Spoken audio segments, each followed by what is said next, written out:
Hi, today I am here with prolific writer, author, Terry Overton, and I'm just going to have her jump right in because she's got so much stuff going on. I think it's better to come from her. So Terry, introduce yourself and give us a little bit of a rundown about who you are, and welcome to Between the Lines podcast. Thank you. It's so good to be here. Yeah, I guess that's the first time I've heard somebody like introduce me as prolific. That's kind of cool. Yeah, hey, why not? You've got a lot of books out there. Thank you.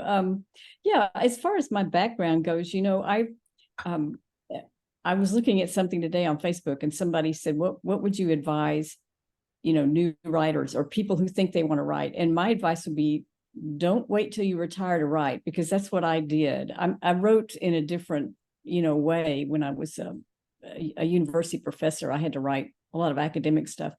But now, after I retired, I started writing for fun. And it's like I've had all these books. I'm trying to get them out, So I would say write early if anybody was looking for some advice on that. So when I did start, after I retired, writing Christian books, I first started out with doing contemporary and doing some little devotional books.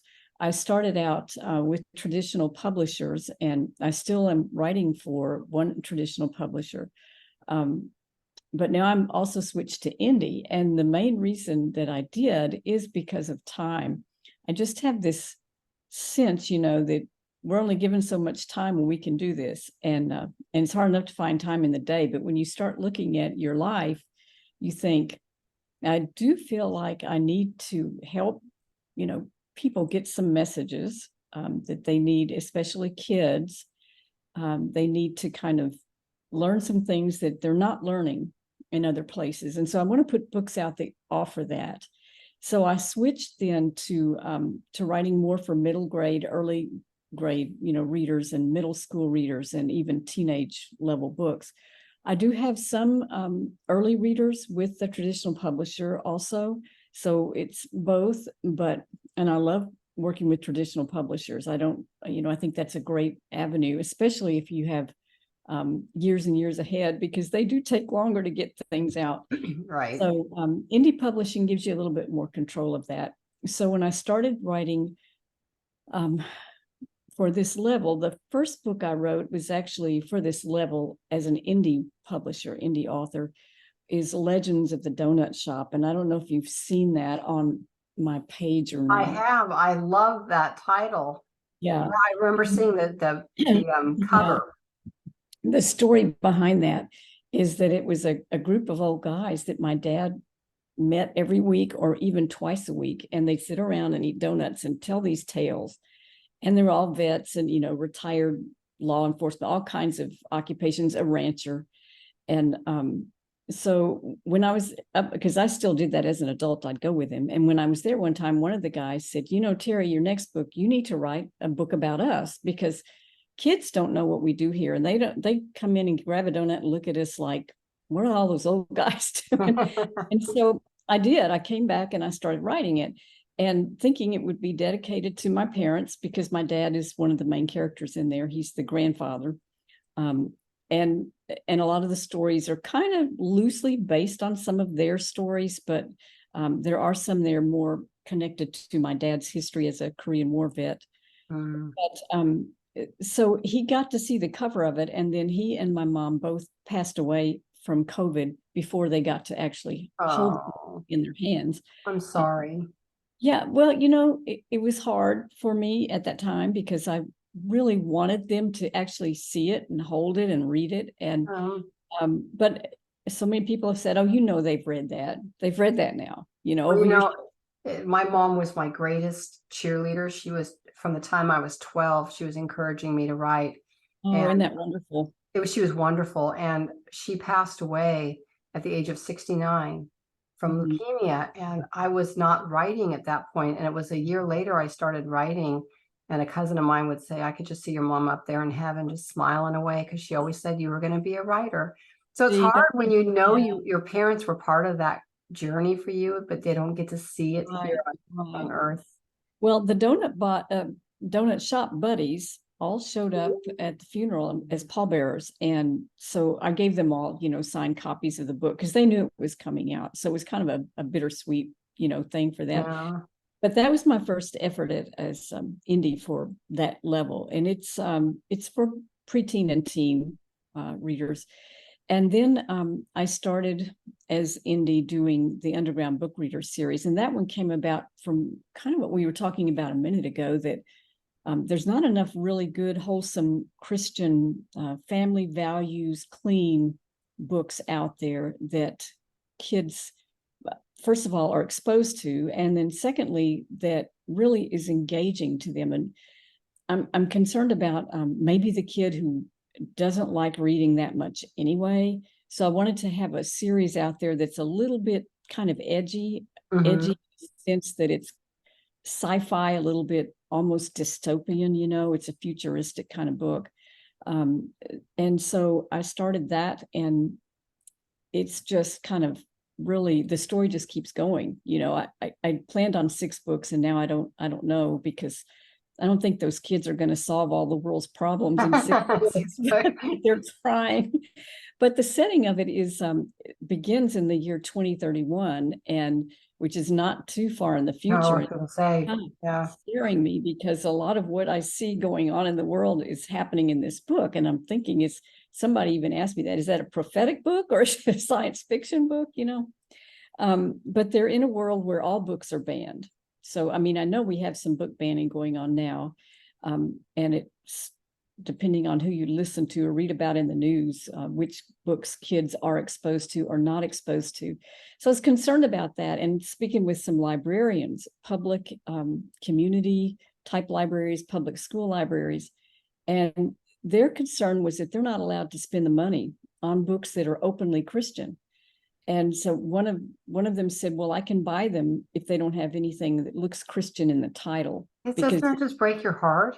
Yes, it does. And it's administrative people that are looking over their shoulder, saying, oh, no, you can't spend the taxpayer money on that, but you can spend it on, those other horrible books. Inappropriate type books. I ran into the same thing, our local library, and they had I went with a friend of mine who's a mother of a 10-year-old daughter, who picked up this book that was kind of Anne Frank cartoon thing, but they had all sorts of disgusting, like it should not have been in the children's area, and yet they're going to ban To Kill a Mockingbird, so it's disheartening to see that. Well, in the series, they're not allowed to, there's no books.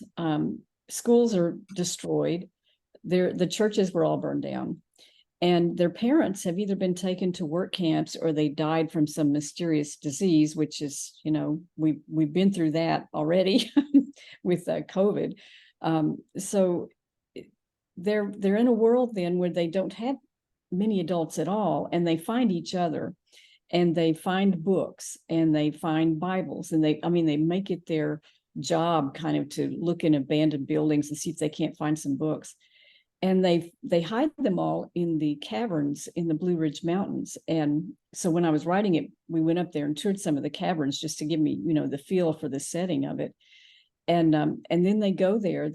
These kids have found each other through standing in a food ration line, and they eventually, gather at this cavern, and they teach through the books. They go through something like To Kill a Mockingbird or Huckleberry Finn, and talk about, well, we can't say that word because it's, but there's so much to that book. And so they kind of go through some adult level thinking that I wish more adults would think about when they look at books like that. And there is value. It's historic, and, so they talk about that.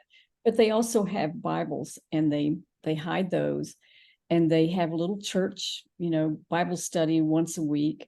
They've developed a calendar system. So they go through all of this, and they also discover some documents in a buried box, including the United States Constitution.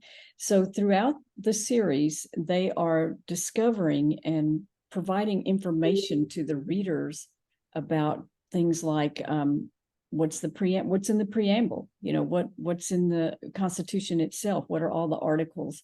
And so they're not in there verbatim, but it's enough that I hope gets kids curious, and particularly kids that aren't finding the kind of books that they want to read. There's something a little, like I said, a little edgy. There's a little adventurous. It's, futuristic. It's not, it appears to be a little more grown up because the characters are mostly teenagers.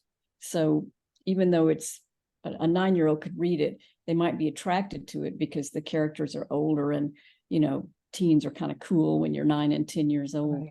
Right. Is there a reason you chose the year 1931? So close? No, it's 2031. 20, I'm sorry, I don't know. Yeah, That's obviously 2031. No, I really don't know why. And of course, I started writing it, the first book, maybe a year and a half ago. So that 2031 is getting closer and closer. Not that far. I mean, we're talking. But it just, I just thought that would maybe grab some kids' attention at thinking, a lot of what's going on in the book, I think they're not aware is actually happening in some areas in the world. They would need to know about it. They do eventually find some other kids, and they go through a lot of scary situations, and they help each other, and they learn how to grow crops. And one of the kids knew how to can vegetables. So there's some stuff in there like that I think a lot of kids have never even thought about. Like, what would you do if you didn't have a grocery store? That kind of thing. Right. We, they probably didn't grow up with it. Like I grew up with a grandma that canned all the time and made things from scratch. There weren't cake mixes. There were, but she wouldn't use them. Right. And same with my mom. And we learned how to can and make jam and jelly and, all that stuff. So, so I think that's a different perspective of this series, is for kids to learn about things that they don't think about if all they're seeing is, what's on TikTok, whatever it is they're looking at. Can you share your background? Because I think that's interesting when I went on your website and read about your background, because that plays into what I'm assuming that plays into one reason why you are writing in this genre, because of your educational background. So can you share that a little bit? Exactly. Yeah. I was at the university level, but I had taught public school also. I have a doctorate in education, a Ph.D. in psychology. I've written textbooks and things like that for teachers of special needs children. And so that does play into it. And all of my kids' books, there's some quirky characters. There's a kid in this series that's a little bit on the spectrum. There's always some kid that's a little bit different than, the mainstream. And the kids, you can see the value in it, and they value him. They understand what his strengths are. And so I kind of try to remember that kids that read this are not all just, like the average wonderful kid next door. There's going to be kids that have issues, and they need to be respected and, have the other kids understand them. So there is some of that in there. But and maybe be celebrated a little bit. Exactly. And as a professor, right before I retired, there were so many changes happening in the curriculum for the schools, and how we were to teach teachers, and how I was to teach school psychologists about these things. And when we started learning how to teach active shooter drills, I was like, I didn't really sign up for this. Right. And, I was eligible for retirement, and I thought, okay, I think I'm going to go write now. I'm going to go do something else. So that did have a lot to do with my writing and my concern for what I see in libraries and in education. Another series that I did with a traditional publisher, which is also educational, is the Newton Chronicles. And I don't know if you've seen that one. Oh yeah, Newton. Yeah. Yeah. Tell us about that one. That has some kids that, again, they're kind of quirky. There's a geeky kid, a mathematician, there's a preacher's son, there's a girl who's a Messianic Jew. So that's an introduction to a lot of Christian readers, so they understand what that means. But there's the main character's father has been missing in Jerusalem for 2 years, and so they presumed that he was dead. He was a professor in archaeology, and he was over there doing a dig to try to find the original Solomon's temple, and disappeared. And so the son and his 2 friends decide they want to figure out what happened to him. And they happen upon this quantum physics device that came from the quantum physics department at the university that was in his dad's office, and they set it off and they can't control it. And it's taking them through time travel. Oh, they how go exciting. they go through Old Testament stories. I mean, all of a sudden they just appear and they're watching these animals come off an ark, but they can't control it. So you don't know where they're going. And it takes them 3 books to actually find, the archaeologist's father. But in the meantime, they have gone back and forth through time all over the place. And the reason I wanted to write that one was, at the time, it was before we were in the current war. It wasn't happening in Israel at that time, because this one I wrote in 2019, and we were still kind of, recognizing things like Abraham Accords. And I mean, there was peace as much as there could be at the time over there.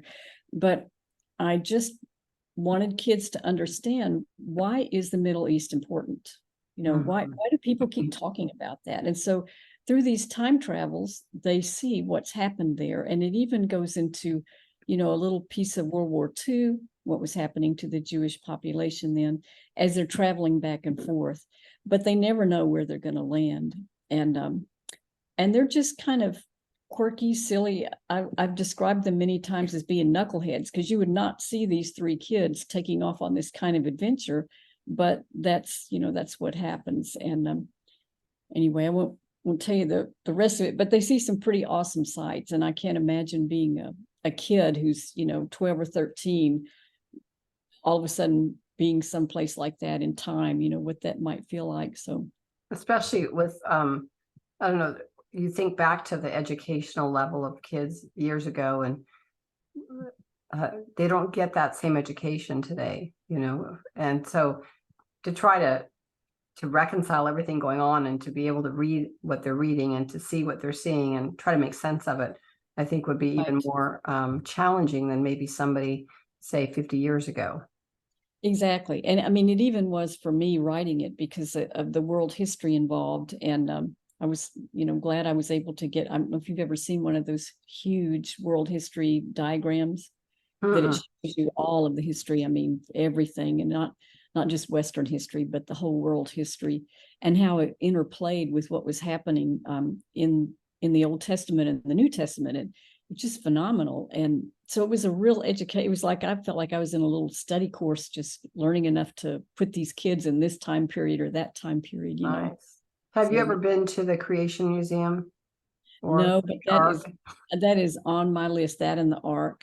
We just went there in July. Yeah. My husband and I went up there, a little anniversary trip. We did the Ark and the Creation Museum. It's pretty incredible. I mean, to stand in front of that Ark and imagine it was really that size.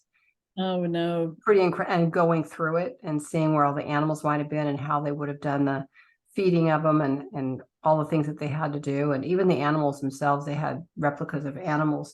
So pretty fascinating. And then the Creation Museum, like you said, you have this world history, and you start seeing all this stuff put together in a way that makes more sense. Yeah. And there's some of that, you kind of pick up on some of that through my books as well, where kids are kind of grappling with those questions that they don't understand, they don't get in school, that they only get one way to believe in school, like well, we're all going to believe in either evolution or the Big Bang, Exactly. And so there's some of that too in the books. They all have scripture. All my books have at least some measure of scripture in them. The underground book readers, those kids, there's a lot of scripture in there, because they turn to the Bible when they're afraid, and then they have their Bible study also. So you might see one of the kids, kind of blurting out a little short Bible verse of like what they're going to do when they get scared, and so it's kind of sprinkled in there as well. Fascinating. So these are how many books do you have? Like your Newton series, is that a 3-book series? That's a 3-book series. The Underground Book Readers, book 5 is actually, the ebook is coming out just on December 5th, which for this podcast would have just been released. And then the paperback comes out on December 8th on the 5th book. But there's a couple of them I have put out there as Kindle Unlimited, if people want to take a look at them before they buy them for their Yeah. kids, I think that's a real good thing to do. And I've seen people doing that. I can tell they're doing it because I'll see a lot of, pages read on book one, and then there's more sales of book one, and then there's more sales of book two, so it kind of is a way to see that once parents see what it's about, then Right. it is something. Also, I want to say the Newton Chronicles book, Underground Book Readers, and the Oddball Ornaments books, which are the Christmas books, are getting some purchasing through Oh, homeschoolers, really? and parents. Yeah, parents are buying them. They're recommending them to each other. I see that in some of the homeschool comments on Facebook, and I've been contacted Nice. by some homeschool teachers. They want to know information about them. So I think that's good. And that's where I would like them to be, in homeschooling situations, church schools, I think would be really good. So Wonderful. And then, of course, you have all of your contemporary books. How many books do you have out now, Terry?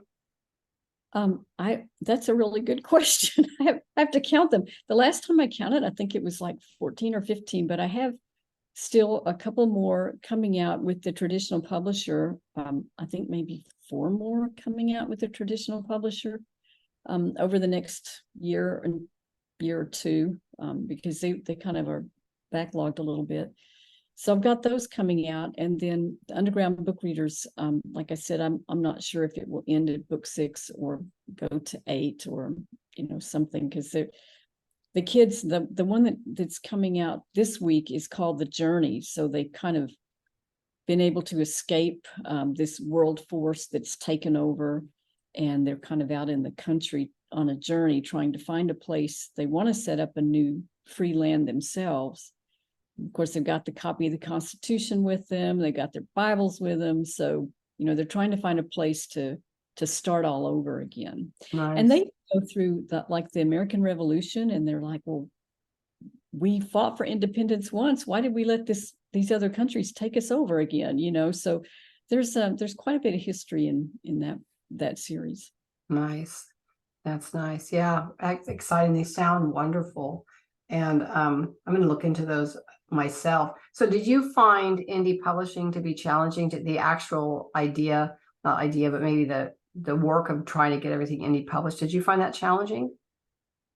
I have a really good cover designer and a great editor, so that helps a lot. The challenging part to me is uploading in the platform and getting the proof copies, and then seeing, oh no, this didn't fall on the right page, and they're tedious kinds of things.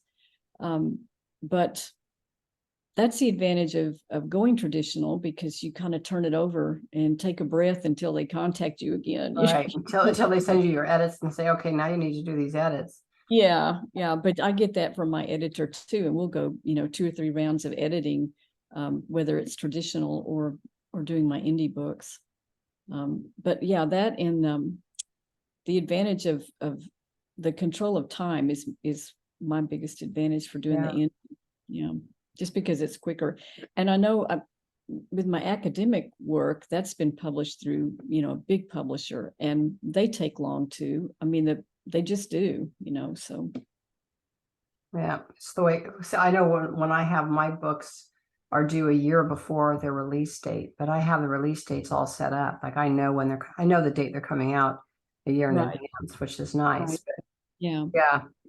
yeah. So it's a bit of work. I just was curious about the indie. I see so many people doing it. To me, it would be a little overwhelming to try to do all that stuff. It can be, but I had spoken with another person who was indie published quite a bit, and she's doing quite well. And she had also been traditionally published. And it was at a book signing, and we were both there, and we were talking about it. And she said, well, I don't understand why you don't try indie publishing. And I said, well, I'm with a good publisher. Everything's working fine. She goes, I would never go back to traditional publisher, which really surprised me, because I think there's advantages to both, Yeah.